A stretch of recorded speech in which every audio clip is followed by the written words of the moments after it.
So I had a fun little realization moment with my roommate, like when he was here, like yesterday. My soon-to-be roommate, in the process of moving in roommate.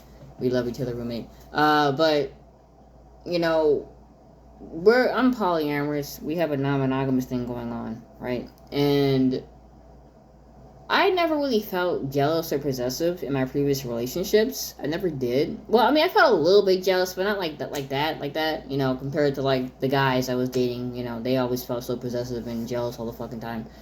And I'm not toxic jealous, but like with my partner, I find myself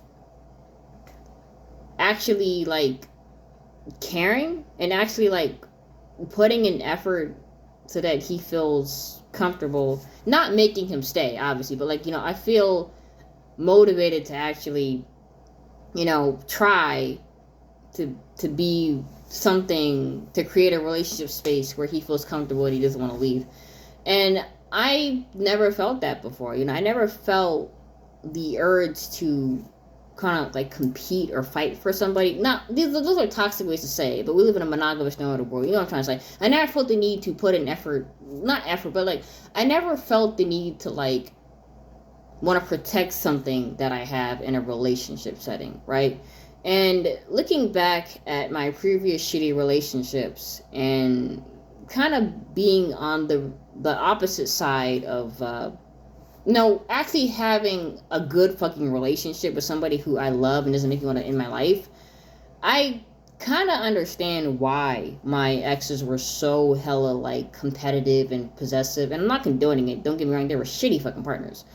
But I get it now, right? Because in that situation where I was in, right, I was like in the receiving end of all the bullshit. I was like putting the whole relationship on my back, and you know no one gave a shit about me. It was a shitty toxic relationships, right? And when you're in that relationship, when you're on the receiving end of that BS, okay, one, nobody's gonna want your fucking partner.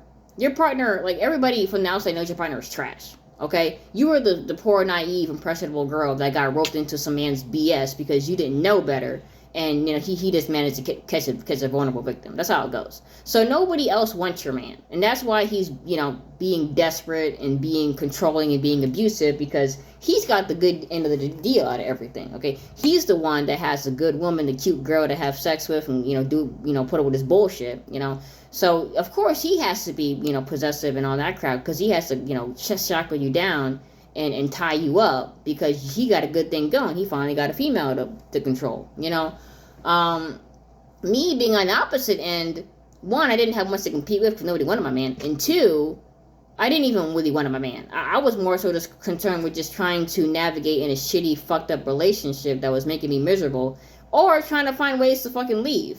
You know, so my whole, you know, like, since that was like a lot of like a good portion of my like major relationships as I became an adult, early in my adult years, I never understood the concept of like jealousy and possessiveness and, you know, like the the concept of just putting effort to make sure your partner wants to stay, because I've always been like on the receiving end of like abuse and shit. So it's like, you know, I always had a mentality of like, well, if somebody wants to leave, they can leave. I can function on my own. You know, I'm not going to force you to stay with me. I'm not going to force you, because I was forced. But then I realized like there's a healthier alternative to that. There's like, you don't force anybody, but if your partner likes something in somebody else, then you want to, you know, inhabit that. You want to put effort to attract, you know, to be attractive to them because you care. And yeah, my partner's pretty attractive, you know.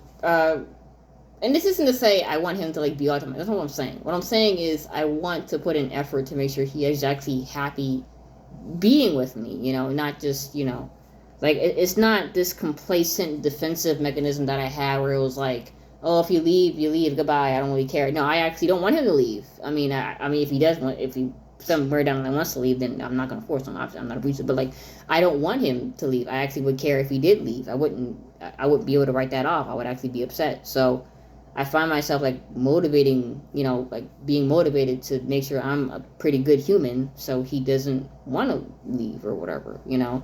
And I never really felt that before because my whole life has been, abusing dodgy, shitty guys who are trying to wrap me into this bullshit. I've always been the one trying to leave, not trying to keep you from leaving. Um, and for that, I have to say a couple of things for women who are going through abuse and shit like that or have been through abuse. Don't feel bad. Don't feel bad if you come off as like detached or aloof. Don't feel bad if you don't share that same amount of zeal with your partners or partner. Don't feel bad if you don't initially or maybe even ever don't feel like, oh hey, I don't, because you've been through bad experiences. You're in survival mode. Your brain is preoccupied with keeping you safe. Okay. I had to go do a lot of hard work for the past 5 years to overcome my trauma and all that, bullshit. So I get it. It takes time to deprogram your brain from, the things that happen to you. So don't feel bad. Don't feel bad. That literally is not your fault. You've been conditioned to think that way because men decided to hurt you instead of love you, and that's not your fault. Secondly, don't put up with people who make you feel bad about it. Okay? I noticed this is a tactic that I don't know, men are fuck it, they're still doing it. They're still doing everything. But I've been in relationships where guys would make me feel bad for not being super emotional, like being like, I don't even know what the fuck they even wanted, like being like, oh, you just don't give me enough attention. You're not super into me. Like I'm like, because I'm just not. Sorry, find somebody else. But like, don't be around people who make you feel bad because you're not, I don't know, fucking super into them. Okay, like. Or maybe you are into them and you're just not, that's not your love language. What I'm saying is don't let people make you feel bad for that or for other variations of that, because you're literally just trying to live and survive. And if you're not the type of person where you want to like, be super like, I don't know, in somebody's face like, oh yeah, I'll be whatever for you, that's fine. You're not obligated to do that. And there's nothing wrong with you. You probably feel that way because you were on the receiving end of a lot of shitty relationships. So you don't know what it's like to actually have something of value you want to keep. You're used to being put in a fucking cage. You're used to being the valuable thing that has to be caught. You don't know what it's like to actually have the valuable thing. Because, good partners are rare. They're hard to come by in this world. I don't know why. It's crazy, but it is. So it's rare to find something that actually in a relationship in a man that's actually worth wanting to risk and be vulnerable. It's actually hard to find something that is worth keeping in a relationship setting. So and it's rare. I'm lucky enough to find somebody as great. I hope many women find somebody great too. They deserve it. But don't feel bad, because a lot of just being blunt, not hashtag not all men, but a lot of dudes out here are abusive. I'm not gonna say most, I'm not gonna say all, but a lot of guys are abusive and hurtful, and they will want to hurt you and abuse you and exploit you. And chances are, if you're a woman, you probably had more bad experiences than good, and maybe you're still trying to find that person that's actually worth keeping. And that you're in survival mode. It's not your fault. You gotta see if that guy's even worth fucking being swooning over. Like you gotta see if that guy is worth anything before you even think about that. So don't feel bad, first of all. And when you find that person, if you find them, whatever you choose to do in your life, you'll see it. It'll be like night and day. Like, oh, so this is what a healthy relationship looks like. And a relationship doesn't have to